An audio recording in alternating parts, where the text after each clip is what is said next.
Well, good afternoon, everyone. It's lovely to see so many people joining us today for our second SCOA webinar of the year. SCOA is pleased to present a government engagement webinar for SCOA members and also the broader settlement sector.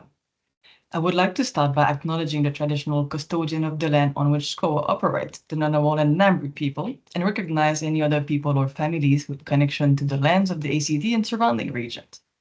We pay our respects to elders past, present, and future, and extend that respect to all Aboriginal and Torres Strait Islander people joining us today. As we're meeting online, we also acknowledge the traditional custodian of the many lands from which our participants are joining. We recognize the enduring connection of First Nation people to land, water, and culture for the country. My name is Julie, and I'm the Sector Development Lead at SCOA, and I look after the SCOA webinar series. SCOA, or the Settlement Council of Australia, is the national peak body for migrant and refugee services across Australia. We represent over 130 organizations nationally that supports migrant and refugee to belong, thrive, and have fulfilling lives. We are a trusted source of policy advice.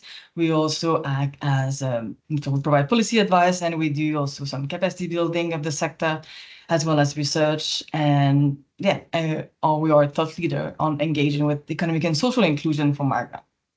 So we're here today for this really important session on government engagement that will be delivered in partnership with TANK. As many of you know, the recent federal election and the return of the Albanese government with new minister and a refreshed policy agenda represent a timely opportunity for our sector. This webinar is designed to help us understand how we best leverage this moment by building relationship with decision makers, positioning our organization for impact, and to collectively advocate for policies that support effective settlement outcomes. And this matters that it will help us to build long-term trust-based relationship that can influence change. As well, for settlement organization, this is a strategic lever for securing funding, shaping policy, and amplifying the voices of our communities. Well, today we are very grateful to have Rory and Neil from TANK. TANK and SCOA has worked together for many years, and they help us by providing political and government engagement advice. Today, we'll walk through some engagement fundamentals, reflect on what the election results meant for us, and they will offer practical advice on how we can work collectively and effectively with the government in its first 100 days. Just a bit of a housekeeping before we get started. The webinar will go for about an hour. Rory and Neil from TANK will go through a presentation at the beginning, and then there will be opportunities for question and a bit of a Q&A. So we would like to invite you to put questions through the chat function. And I don't know, since the webinar, you don't have the chance to raise your hand, but yeah, please use the chat function to share us comments or ask questions. Thank you. Excellent. It's very good to be here, and welcome and thank you for having us again. And I too wish to acknowledge the traditional owners upon the many lands of which we are meeting on today. I live out in Dja Dja Wurrung country between Bendigo and Melbourne, which is my home and part of the world. Very big thanks to the Settlement Council of Australia for introducing us today, and it's really great to be here. My name is Neil Ferrer. I'm one of the co-founders and directors of TANK, and I'm here with Rory Parker, who's our associate director based in Brisbane as well. We'll just jump to the next slide and get things started today. So a couple of very short housekeeping things from our perspective. Please keep your audio on mute when you are on the call. That just saves us from background noise. And you're welcome to have your video on or off at any time. Please do drop questions into the chat. We will make sure we've got some time at the end to answer Q&A and dive into some of those details in a bit more, dive into those questions in a bit more detail. So what are we doing here today for our webinar? We're going to touch on a number of topics here today. We're going to do a bit of the first few sort of moments of the webinar. We'll be looking at unpacking the election, some of the results, the consequences, including some of the changes that have happened in particular in the Senate and what these mean from a policy perspective. We're then going to dive into a little bit of a refresher around government engagement and why it's really important, particularly at this time of the political cycle. A few tips on how, what, why, and when of government engagement for policy outcomes across the settlement sector. and what to expect from this government in this space and some of the things you can be doing and some practical list of activities to be diving into the first 100 days of the new Labor government. So before we get started, for those of you who don't know, just a little bit about Tank. Tank is a business for purpose advisory and consulting firm. We're proud of our B Corp certification. We're the only government engagement firm in Australia that is a B Corp, and also the only one that's focused exclusively on the not-for-profit and civil society sector and building the capability and capacity of the sector. We have a strong theory of change, which effectively says that if civil society is more active, we'll get a better outcome for all Australians. And that's a key part of our work with SCOA and many of our clients across this field. So we're very happy to be with all of you today. So what does the election mean? What are our takeaways? What are the impacts? What's the numbers? Where does this all land? So the first thing to note is this was fundamentally a Labor landslide, which almost nobody predicted. The final count of Labor seats is 94 seats. The majority is, of course, 76 seats. That's a substantial majority in government. In fact, the Liberal National Party, to retain or to obtain government, in 3 years' time, they will have to halve the number of Labor seats and double their own representation, in short, in Parliament, which is quite a substantial ask. The interesting side of that, though, was Labor's primary vote didn't lift that much in this election relative to historical elections. And while as a percentage term, it's one of the largest landslides for a government in the lower house, it was built fundamentally off the back of preferences. Now, it doesn't take too much reflecting in our memory to wind back a few months and see that Labor was actually on the nose on polling coming through to the end of 2024. A series of bad judgments or judgment calls gone wrong by the Prime Minister and others meant that it was looking like this was going to be a much more tightly contested election and potentially a minority Labor government, potentially even a minority Liberal government in that space.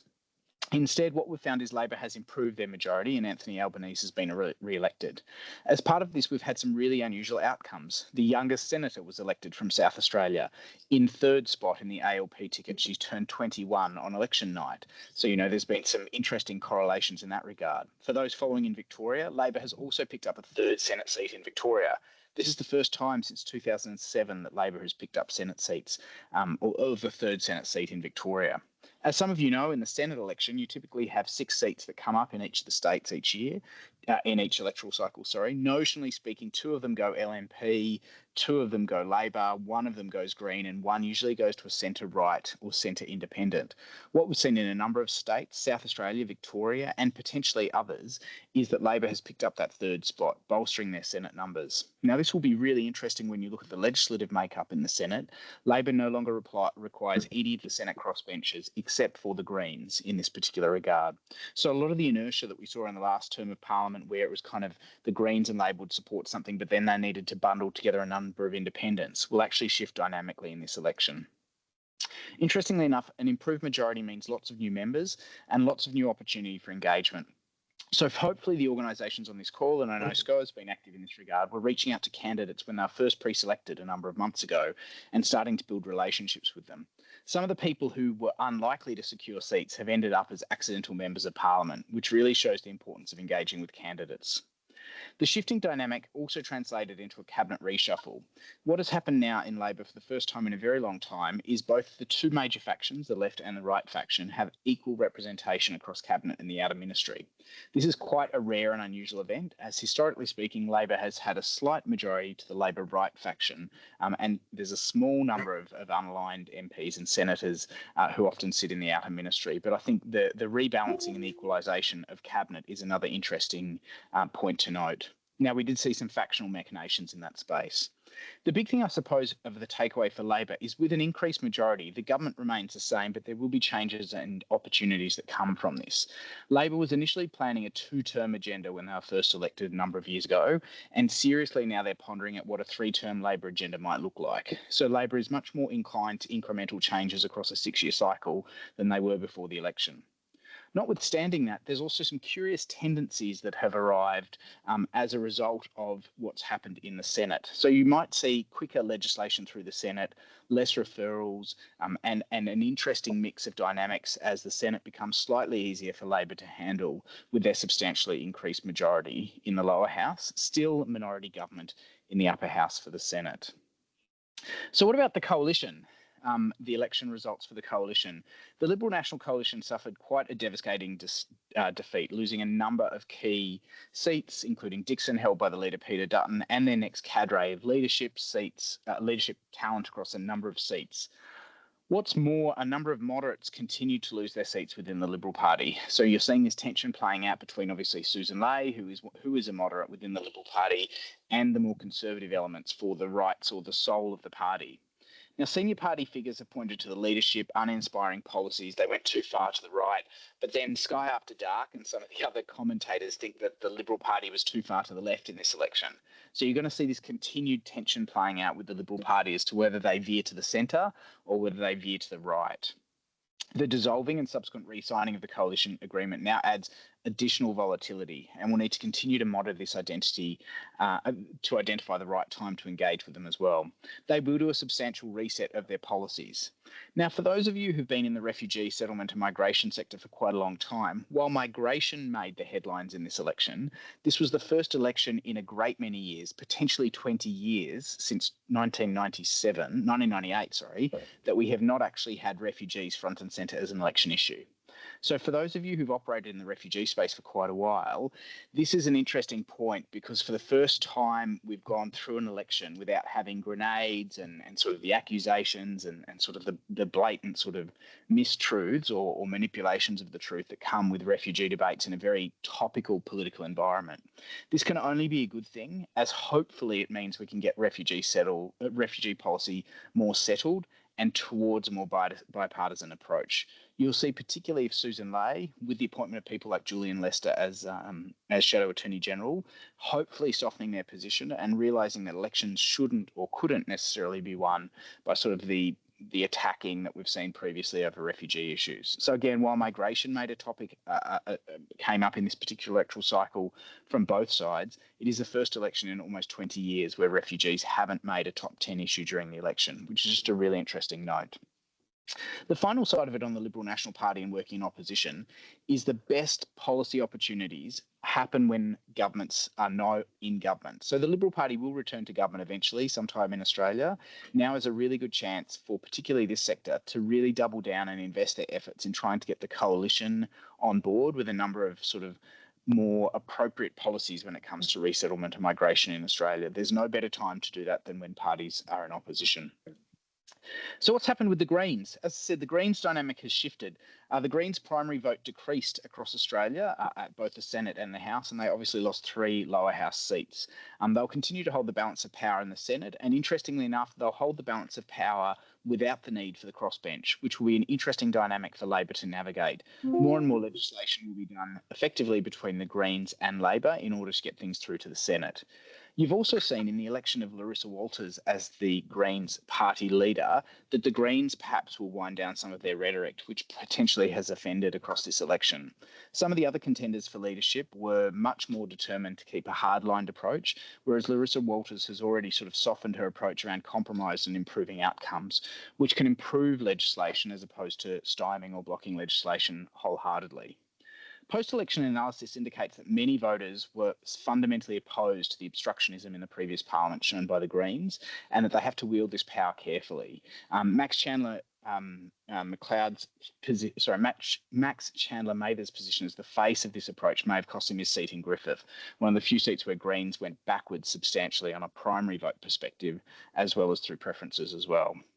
Now, this is showing a maturation of the Greens as to where they wish to go. Will they head down a trajectory of the Democrats? Will they continue to be a party of protest? It's quite interesting now that talking to Joe Blogg's public and seeing focus groups research, you're seeing more and more commentary that the Greens were obstructionistic, that were focusing on very niche issues and have become activist as opposed to accountable. Now, the interesting side of it is if you have a look at historical policies they've rejected, in this election it was housing, but previously it's been things like the emissions trading scheme and a refugee regional processing agenda, you will get quite a bit of an understanding that Joe Blogg's public is perhaps starting to turn their eye on the Greens approach as well. So watch this space around Larissa Walters. One thing I will add while we're still on the Greens before we move to the Teals and the Independents is it's always you always have to cautiously read mandates. What I mean by that is the Greens' first preference vote is almost the equivalent of Pauline Hanson One Nation, the trumpet of patriots, as well as Family First. So it's very difficult for you to say, or for organisations or individuals to say, the Greens have a mandate because they secured 10% of the vote, because so too did Pauline Hanson's One Nation, the Trumpet of Patriots, and Family First, all of which had very opposite views to the Greens. Just because those right-wing parties couldn't unite and bring them together to secure Senate seats doesn't necessarily mean that they have any less of a mandate if you're arguing a percentage of first preference votes. So you've just got to be really careful, because while there has looked like we've had a progressive lean in this election, the votes for the Greens do equal the votes for the far-right parties in Australia. So they almost net each other out as you focus towards the centre. And finally, the independents. What has happened to the independents in this election? Well, we have 2 seats that are currently under recount, potentially going to the Court of Disputed Returns, which is the High Court acting as an arbitrator on the elections effectively. They're the seats of Bradfield and Goldstein. In Bradfield, the margin is under 40 votes. In Goldstein, it's looking around 260 votes. Both of those are currently undergoing partial and full recounts due to the proximity to the margin. If the Liberal Party picks up Goldstein, which it's likely they'll do, and holds Bradfield, this will be the first time a Teal or an independent Teal has lost their seat. Interestingly enough, though, in most of the other seats, the Teals were relatively comfortably returned with increases on their primary vote across the board, but people are showing more signs in Australia of tactical voting. Pay close attention to what's happening in Bradfield and Goldstein as we see that over the next couple of weeks.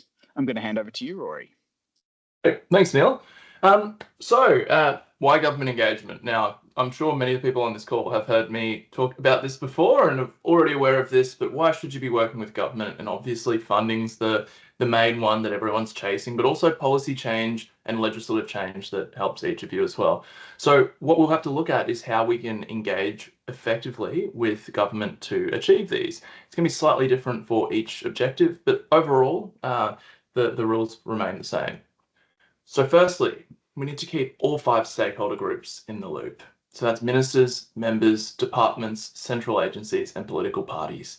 And by that, I mean ministers, so obviously your primary ministers, looking at home affairs and immigration and things like that, but also more broadly at some of the other areas that your organisation might touch, social services or education or health. Ministers are obviously the decision makers, the key signatory on lots of the work that you're doing, but they're hard to get in front of. They're busy. They're looking at lots of other things. Every organisation in the country is trying to reach out to them, which is where members, senators, and candidates come into play. A lot more locally focused and a lot easier to get in front of. The thing is, ministers don't feel pressure from outside organisations, whereas backbench MPs often do. You've got a lot of influence and power here if you're able to demonstrate that to them. And then they, conversely, have a lot of influence on those ministers as the key decision makers. As Neil mentioned, there's been some factional changes within the Labor Party, and which has caused some ministry losses for people like Mark Dreyfus and Ed Husic. That's because there weren't enough numbers backbenchers in their faction to support them to hold that role. So looking at that means each of those ministers is accountable to backbenchers. And if you're able to influence these backbenchers, you're able to make the ministers accountable to them and you by indirectly. Policy departments and agencies, of course, the departments that you work closely with already. But similarly with ministers, let's look broadly at these so that you're not just pigeonholing yourselves into the one department. There's often opportunities outside of those and look to look more broadly and be a little bit more creative with your engagement as well. Central agencies, most organisations overlook the central agencies, but they're incredibly important. By central agencies, we mean the Department of Prime Minister and Cabinet or Premier and Cabinet at a state level, as well as Treasury and Finance. These central agencies coordinate the whole of government approach. So looking at Prime Minister and Cabinet, for an example, they look at whole of government strategies that look across the department landscape. So it's not just looking at one department, but can help bridge that gap. I'm sure each of you have seen how siloed departments can be. Central agencies can help bridge that, but also act as an escalation point if you're trying to push things along that might have gotten a little bit stuck. Every cabinet submission goes through the Department of Prime Minister and Cabinet, so they're a really key influencer in that space as well. And similarly, every budget submission goes through Treasury and Finance, and the role of Treasury and Finance is to claw back money. Whenever a minister's office goes to Treasury and Finance and says, I want $10 million for blah, the Department of Treasury and Finance will say, oh, can you make it 8 million, or can you make it 5, or not at all? they're going to be a lot less likely to do that if they understand your issue, if they understand your solution, and if you're able to talk to them in their language, which sometimes is challenging, but sometimes you might have return on investment information or things like that. That sort of stuff can really help things sail through. At the very least, neutralize them. One of the key things with government engagement is that not everyone's going to be your champion, but at least we can move them up that scale so they might at least be neutral. And finally, the political parties themselves. They're most important through some of the key events like elections and their national conferences and things like that, which I might get into a little bit more detail later. But they're also a really key stakeholder in this space. When we get into election time, you'll notice that the Prime Minister, his office works very closely with the national body of the Labor Party. Similarly, Peter Dutton's office worked very closely with their national body as well. There's a lot of ways to influence through those party connections as well. So developing a strategy, always really important at the beginning to take a breather, have a look at what's ahead and look at how you can implement as effectively as possible. You probably heard me mention this before as well. If you've been on any of our webinars or been to one of our sessions at, say, SCOA's conference, the 3 rules of engagement are vital. With them, KISS, and all politics is local. So with them, what's in it for me? Always a tough one, but really fundamental. Always look at the person that you're going to speak to and think it through in their shoes. So what's in it for me from their perspective? It's really easy to go to somebody and say, this is really important because it will achieve something to help people, or your organization needs funding to deliver more programs or something like that. But the thing is, politicians need to be re-elected as well. They need to be able to demonstrate to the minister why it's important and things like that. So we have to take a consideration of what's going to be important to them as well. Keep it super simple. We've got to keep in mind that not everybody that you're speaking to has an understanding of the sector. And every time you write to a minister, for example, I would say about 30 people touch that letter before it gets to the minister. That's 30 people who it could be stuck with because they don't understand what you're talking about and they put it in the too hard basket or the I'll come back to this later basket, and it just falls down the list. So you need to make sure everything is something that people who don't understand can engage with. Similarly, everyone in government is super busy. So if you send 10-page letters or huge submissions, the thing is, people won't read them. It's a tough thing to hear, but it's really important. Keeping things to 2 pages is vital. People skim read as well. So looking at things like bolding or text callouts and things like that so that things stand out to skim readers is really important as well. So making sure that you can keep things as concise as possible is incredibly useful. The other reason as well is if something's incredibly long, it gets sent to the department to come back to the minister's office as bullet points. And what that means is the key message that you were trying to convey might be diluted based on how the department decides to brief the minister's office. Finally, electorates or postcodes. All politics is local. Every MP needs to be elected by that local community. They're beholden to their local community. If you can demonstrate your impact and influence in local communities, you will be so much further ahead than anybody else in this space. If you're able to say to an MP, we service 1,000 people in your community, or our programs deliver this much value here, things like that go a long way in getting engagement from MPs. So keeping that in mind at every step of the journey. So what could you be doing right now? Well, stakeholder mapping and postcode mapping, really important one I just mentioned. Looking at all your people, programs, dollars, buildings, all those things, and mapping them to electorates. So looking at state electorates if you're trying to speak to state MPs, federal electorates if you're trying to speak to federal MPs. The thing is, state MPs, federal MPs don't care about local government areas or broader regions or things like that. You need to speak to them in their language. It also shows that you understand what they want and how they understand things as well. Look at your social media plan. Can you put a political overlay on it so that you can engage with MPs utilizing social media? They exist on social media. There are so many ways to demonstrate to them that your influence and reach on social media is something that they should be trying to tap into. And that means that they will see if we do something that your organization likes, everyone that your organization is heard by will be hearing it. And your event planning as well. I know many of you on this call do it already, but if you're holding an event, Have a look at who the local MPs are, or the minister, or something like that, and invite them along. Use anything that you're already doing as a way to engage with people. It's incredibly important, but it also saves you time, effort, and energy from having to create something additional when you could just put that political overlay over your business as usual. Finally, might sound premature, but an election plan.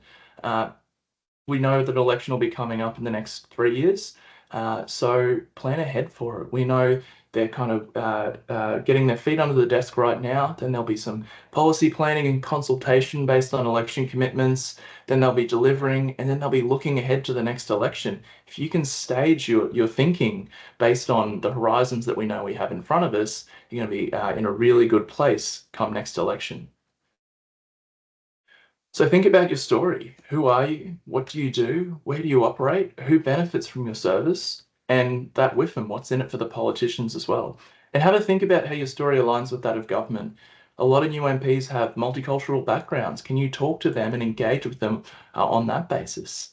Think about the framing that you've seen each of the major parties use during the election campaign, because election campaigning is about communicating your party's values and priorities. So that gives us a really easy tool to have a look at what each of the major parties see as their primary values. And that way you can overlay that with your organizational values without betraying them, of course. Shape your story to appeal to the government on the basis of their priorities and values. It's incredibly important.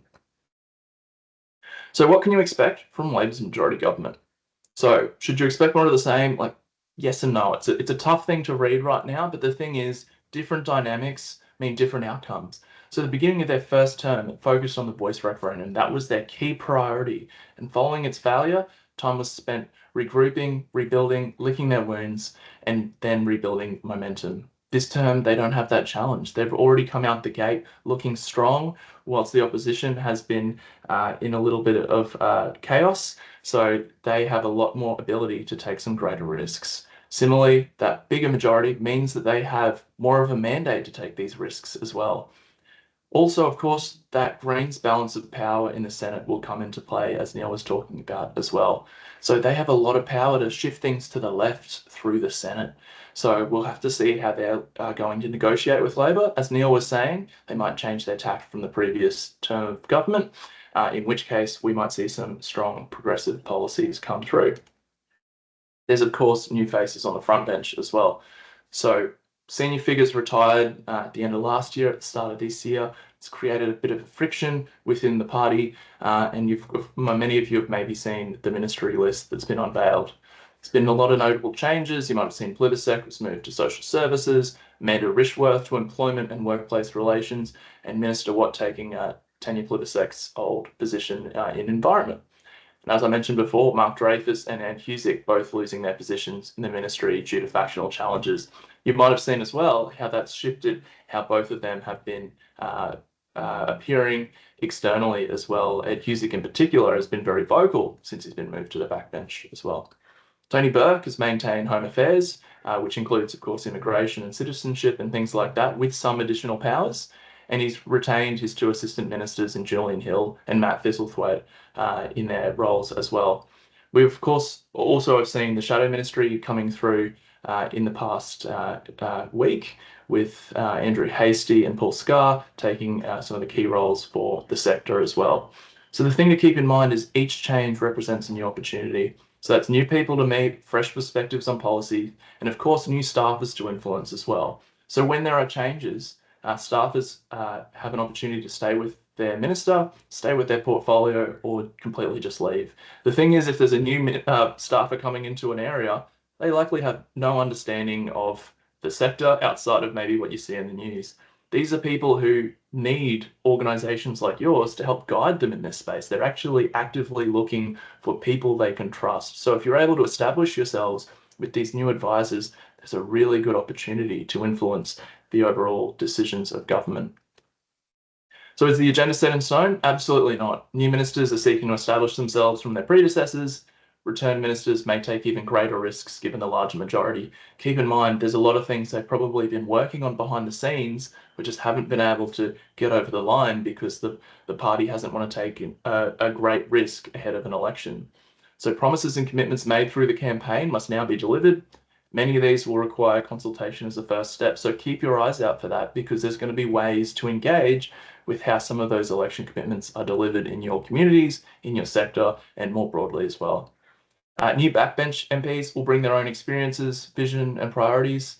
We're still seeing their influence on the front bench because some of them will have strong links with existing ministers. They've all been within their parties for some time, so have strong relationships already, and we'll see that play out over time. But keep in mind, these own experiences are really important because there's ways to connect with people on a personal level there, and that's incredibly important with all political engagement. I often say one of the key goals of government engagement isn't to get funding, it's to make MPs your mates. And that way the funding will flow from that. So actually being able to connect with people on their interests, their lived experience, their vision, their priorities, all those sorts of things really help achieve that. So, and then finally, government will seek to reaffirm its vision in the first 100 days, which I get into right now. So navigating the first 100 days. For government, it's a really important milestone where they establish themselves, set their vision, and show the public that they're getting their sleeves rolled up, getting down to business and all that jazz. Given they've just committed billions of dollars since the start of the year through the election campaign, they're going to want to get mileage out of these promises and try not to find new expenses where possible. So instead, they're going to be seeking easy wins, media opportunities, low to no cost announcements, reporting showing what they did in the previous term is working. This is a really good opportunity for each of you on this call to add value for government effectively and try and create a two-way relationship. Something that's really important to consider is how do you make your organisation favourable to an MP so they don't see your name ringing on their phone and go, oh, they're asking for money again. They might say, oh, there's an opportunity here, something to do a media opportunity, or to talk about, how things are working out really well. In the first 100 days, that's incredibly important. Part of the reason that's important is new ministers are getting locked away for the first few weeks learning their portfolios. Similarly, as I mentioned with staffers, many of these ministers don't know the sectors that they're working in. Of course, there's a lot of continuity in this space for everyone on this call, but looking at more broadly at those secondary ministers as well. For example, Tanya Plibersek in social services. I know social services has a lot of impact on a lot of the organisations on this call. She's learning about the ins and outs of that right now. Our office will be getting pulled together as well, same as many of the ministers, with new staff coming from the campaign or broader community.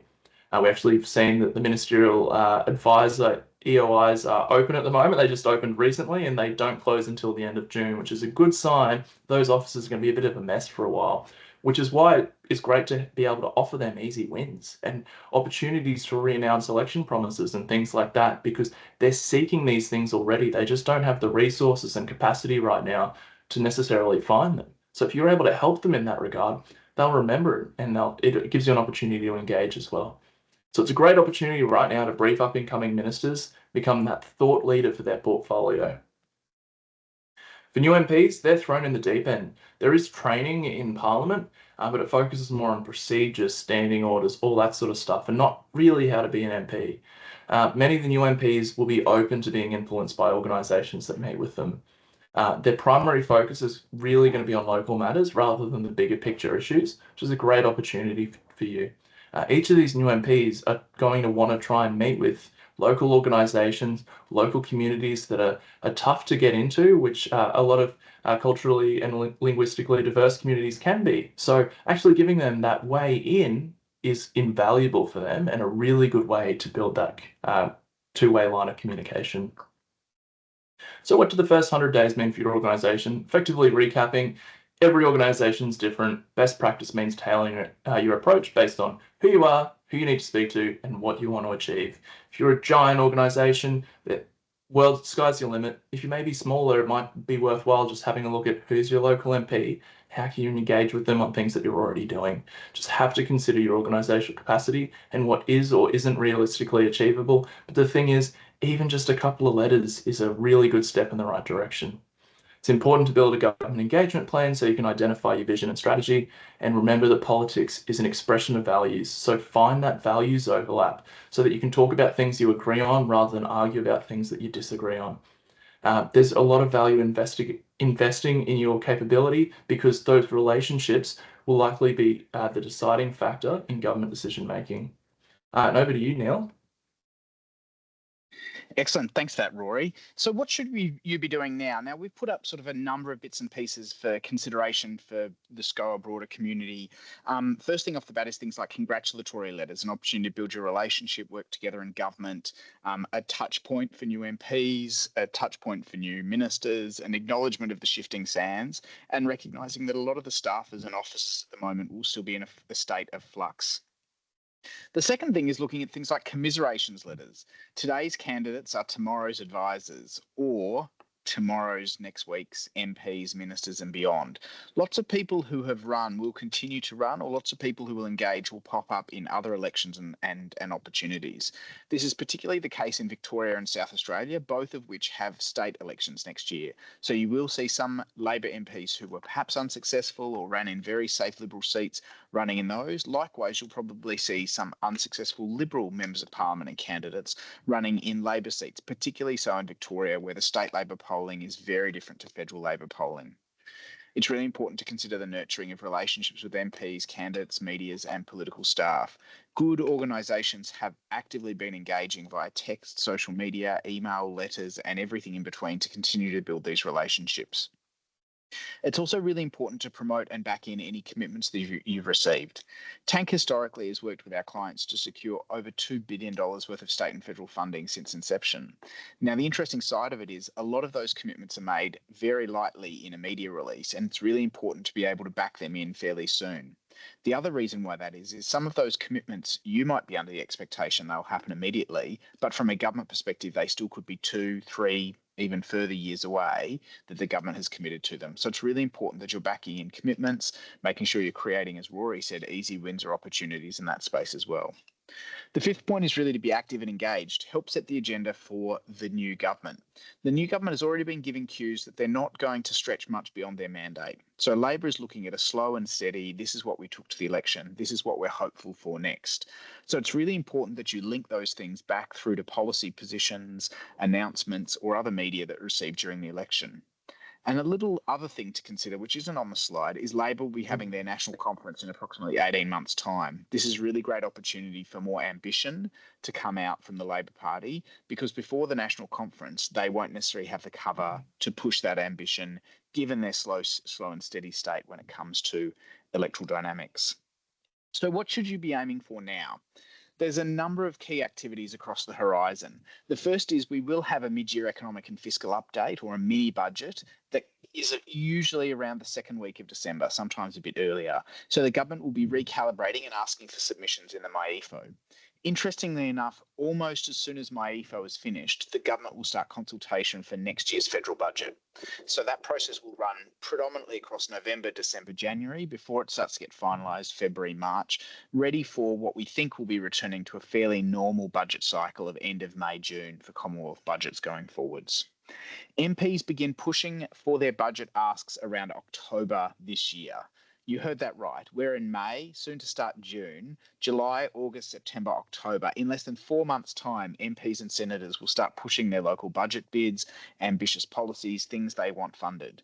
Now, the Treasurer, Finance Minister and Prime Minister and Cabinet will be telling them, asking them, did we commit to it in the election? If not, let's try and defer it. But those MPs will be continuing to build and advocate in those activities to try and grow the opportunities for them to secure funding in that space as well. So the other side of it, which is sort of our penultimate, hang on, I've missed a slide. Jumping to our next slide. The other thing that will start to formulate very, very soon is all of the Senate select committees and the standing committees, the House of Representatives select and standing committees and parliamentary friendship groups will be reformed. So it's really important for organisations to start to scan those committees, start to scan the parliamentary friendship groups and look for new and creative or different opportunities to engage as the legislative agenda restarts again. For those of you who aren't familiar, federally we have what's called standing committees, which typically last beyond, the topic of the committee stays the same beyond the term of Parliament. So you might have one looking at the environment, a standing committee on the environment. Standing committee usually means it's in a perennial cycle, and you'll have standing committees that are House standing committees or Senate standing committees or joint standing committees. You'll then also have select committees, which look at specific issues, topics or legislation. So it's really important at this time to be attentive to the parliamentary website as committees, committee chairs, and the activities of those committees are starting to be appointed. I suspect we'll see an announcement over the coming couple of weeks in relation to who Labor is putting forward as appointees for chairs of committees or deputy chairs of committees in both the lower and the upper house in conjunction with the crossbench. So as you're leaning into standing committees or select committees or parliamentary friendship groups, all of which will need to be reformed in this parliament, it's really important to consider things like, what are you asking for? Why is it needed? What's the expected outcome? Who will it benefit? What's the total cost? Where is this impact? And what are the project timelines? These are some of the basic questions that we talk about around all submissions and for organisations. And for you individually, as well as collectively and through SCOA, it's important to come up with these documentations into a nice 2-pager that can be circulated in advance and supplemented to any submissions or introductions you have to MPs, senators or beyond. A couple of other things to consider at this time of the political cycle as well. Politicians will want to send, if we can just jump forward a slide too, Rory. Politicians will want to sell any commitments they make. So media is an important element of this. What we did see in this election is the growth of influencers and their role. It would be really interesting for the members in this space to start to understand what are the influencers that have a pro or anti position around some of the issues that you're talking about, and recognising that last year's federal budget was the first one where influencers were invited into the budget lockup, potentially painting a new trajectory around media and the media landscape in Australia.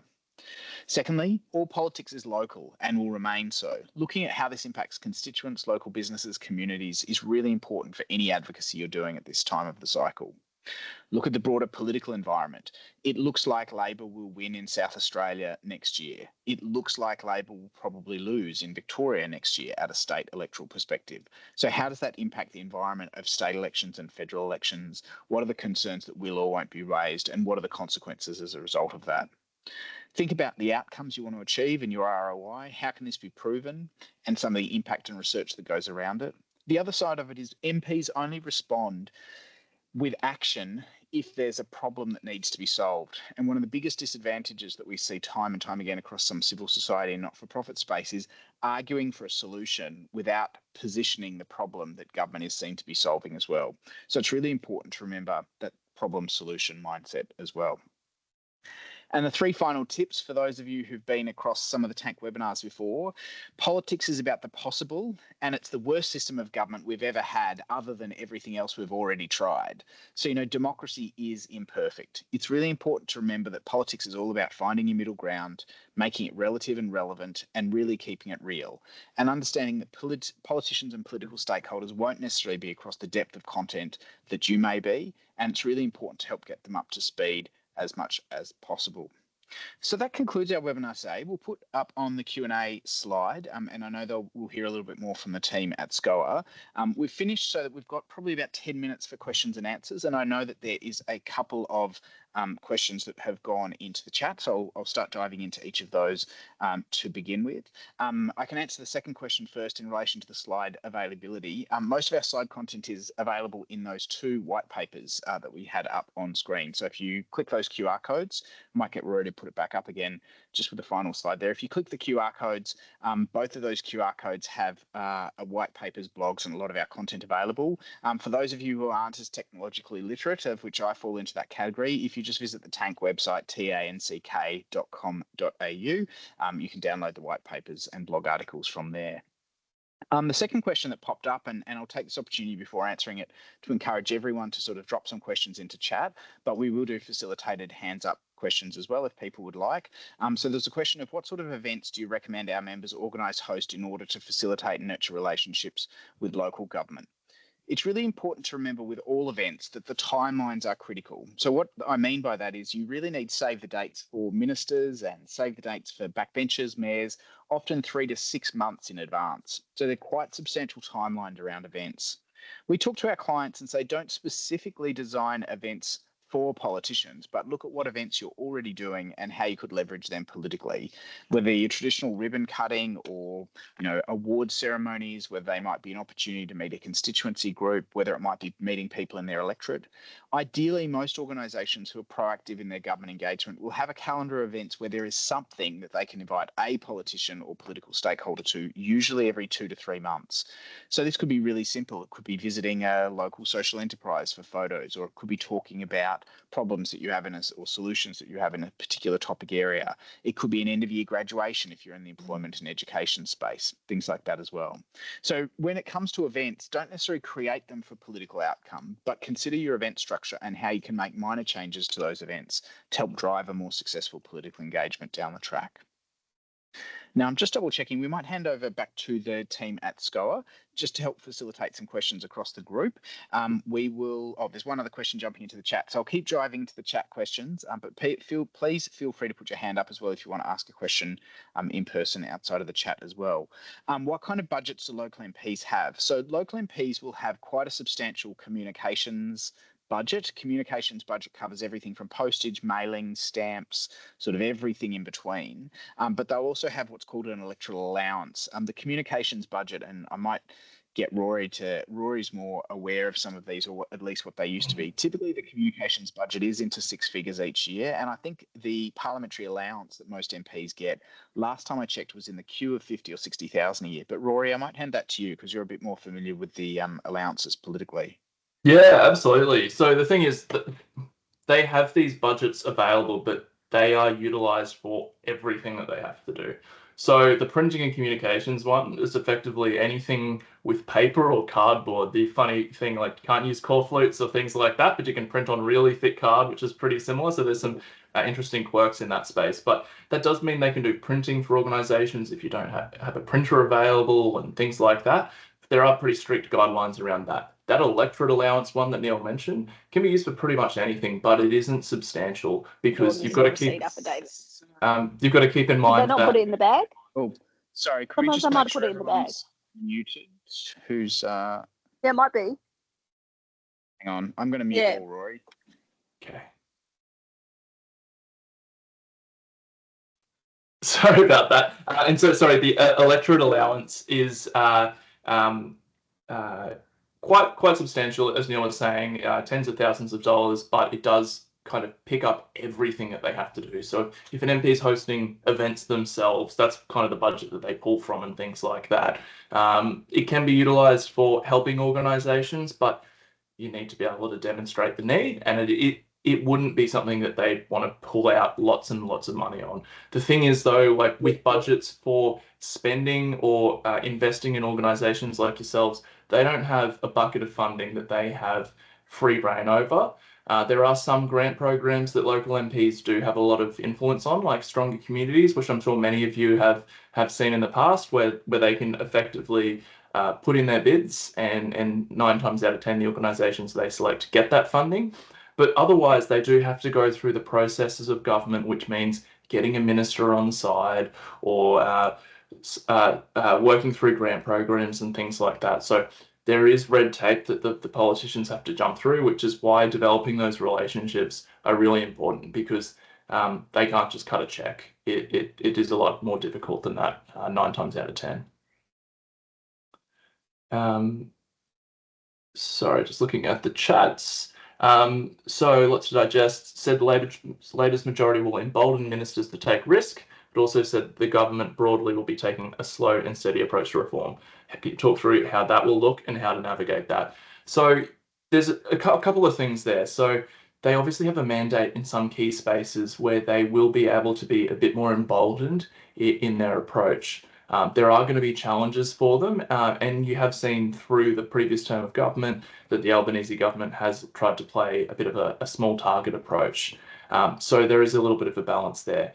But with that being said, local MPs are going to have a lot more power to push things internally, as well as there are more of them. They've got more people on their side, as well as Neil was talking about on that factional allegiances piece as well. So having broad relationships is going to be particularly useful there. So there's a few different things there, but one of the key things to keep in mind is those consultation processes that are going to open over time are going to be incredibly important. And as I was kind of mentioning, we kind of stage the next few years based on an election plan. Whilst they're going to be kind of working through the decisions they made through the campaign at the moment, the next stages are where they're going to be able to establish themselves for the next election, because they're going to have, as Neil said, a significant challenge for the LNP to be able to reform government. I do want to stress though, it isn't impossible. The example I often give is Queensland, where the Labor government was reduced to 7 seats in 2012, and then in 2015 were able to return to government. So stranger things, but it is a little bit more challenging there. And I might answer that second question there, Rory, over LNP areas and refugees, if that's all right. For it. Absolutely. So the question that came through there was for regional areas where you have refugee hostile LNP members at state and federal, what's the best way to engage? We've actually spent quite a bit of time doing this. One of the interesting side of it is trying to find framing that actually appeals to their demographic. Now, often that framing comes from more religious connotations, particularly for the conservative element of the Liberal Party, who has a strong religious feel to it. So often that's getting involved religious organisations, religious charities, and those working in refugee communities with a religious bent, particularly for the conservative side of it. The other side of it is really understanding the language that's important. So I'll probably give you 3 hints and tips for refugees in LNP areas, in rural and regional areas, and I say that living in regional Victoria as well. The first thing is make sure that you use things like religious groups or conservative organisations to assist in your advocacy effectively. The second thing that I would say, and I've said this many times before, I think people are probably tiring of hearing it, yet I still keep seeing it done as a mistake. Issues are never resolved in Australia if you use a rights-based argument. So if you say somebody has the right to be a refugee or the right to refugees, 90% of Australians cut out immediately, and that's even more so on the LNP. You do not win any arguments in the Australian landscape by aspiring to rights-based arguments. It's just not in the Australian nomenclature. So what you do need to do, if not using a rights-based argument, is find a frame that appeals to the LNP in these issues. What I mean by that is I was the national co-chair of Rainbow Labor for a number of years, so did a lot of advocacy in the LGBTI space. We would talk about marriage equality in the Labor Party, but we would talk about freedom to marry in the Liberal Party. Now, freedom to marry and marriage equality are exactly the same thing, but marriage equality is a Labor frame. Freedom to marry is a Liberal frame because of the libertarian elements around freedom that exist within the Liberal Party. So it's really important to look at the framing. So the 3 things in LNP areas: find conservative constituencies, religious or other groups that you can lean into. The second thing is don't use any rights-based arguments. They don't work. And the third thing is make sure your framing is appealing to a demographic or an LNP demographic. But the Liberal Party in a long period of opposition is hopefully a great opportunity to reset their optics around refugee issues, is my personal take. Pre-Tampa, it was generally bipartisan, and I hope off the back of this election not being a refugee election, we might be a little bit closer to that bipartisanship again. And so sorry, Neil, I'll just add to that as well. Two other quick little points. One of the big mistakes we see a lot of organisations make in contentious areas is to focus on talking to the people who already agree with them. So actually the fact that you're asking about engaging with hostile members is incredibly important and shows that you're thinking in the right space. One of the really important things here is people avoid engaging with them, so they just don't know people. So actually they don't know the full issues outside of what they see in the media perhaps. And from there, engaging with a hostile member, people expect to be able to turn them to becoming a champion right away. I kind of mentioned earlier, not everyone's going to be a champion. Sometimes it's about neutralizing them. So rather than going to somebody who is hostile to your cause and really pushing them to do the right thing and push for the gold standard, got to keep in mind it's a gradual approach, particularly with people who have steadfast views, and to focus on just moving them up the chain a little bit each time, and so that you're ultimately neutralizing them before making them a champion. And I think the next question up there was engaging with federal ministers. If we operate at a state level, what influence do federal ministers on state and federal funding? It's a very narrow pathway between state and federal politicians, and advisors move back and forth, politicians move back and forth, staffers move back and forth. This highlights one of the reasons why it's very important to actually engage with the political parties themselves, Labor, Liberal, Greens, National, the actual bodies of the parties, as opposed to just their elected representatives through policy committees, conferences, agendas, and other bits and pieces. Because there is a close proximity. The other side of it is state MPs and federal MPs, if they cover the same area, will regularly be catching up and talking to each other. So just because you're operating at a state policy funding decision perspective doesn't mean that you haven't got the same validity to say, hey, federal MP, we work with insert number of people in your electorate. I know this is a state issue, but we wanted to bring you across because we work with lots of people in your electorate. So it's that continued local narrative around electors and constituency. And there was another question there, and then we will hand back to the crew at SCOA around how to lobby with Labor about the in the refugee space. I think if I have a look historically in Australia, I think there's been 2 or 3 agendas that have been largely, unfortunately, unsuccessful when it comes to their advocacy and campaigning over a sustained period of time. And unfortunately, the refugee sector, I think, falls into that. And I think the refugee sector just needs to consider that Labor wants to move further on a number of these issues, but they need to be taken slowly and progressively and be seen to not having electoral risk around these areas. So I think the process of working with the LNP, as Rory has alluded to, and trying to get them to increase their aspirations, as well as sort of nudging Labor slowly and surely, is a more successful approach. Slamming Labor in the media helps anyone and helps nobody, sorry. And the other thing that's I've controversially said, and no stranger to it, is when refugee issues enter the mainstream media, the vast majority of Australians don't engage with those issues, and it usually ends off hemorrhaging votes to more conservative parties. So it's actually not an issue that is a net benefit for progressive parties to have in the media dialogue, particularly when you consider the makeup of Australia's media landscape. Do you have anything to add to that, Rory, as well? Yeah, I think one of the points that was just to add to about engaging with Labor above the local MPs. So a couple of things there. One is just give it a go, reach out to your minister. That's the first thing. Like, worst is you'll get a no or something like that, or maybe even push to the department, which is a good thing in itself.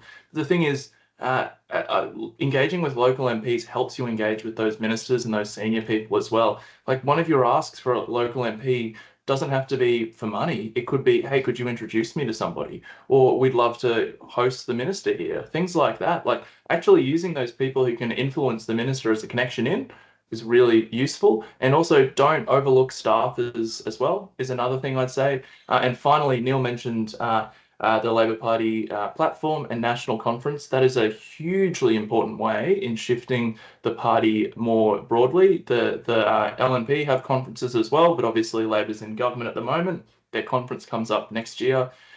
Their platform is binding on the ministers. So actually being able to influence what the platform looks like means that you can influence the Labor Party and that therefore their government over the medium to long term as well. So it's a bit of a longer conversation than we've got time for about talking about influencing the platform, but it's definitely achievable as well. Back to the team at SCOA. Yes, well, thank you so much, Rory and Neil. It's been fantastic to have you today, and thank you for your time and insight and for giving us such a practical and strategic lens on government engagement. I might wrap us up because we have 1 minute left to do our hour, and I know that people have other meetings and things to attend.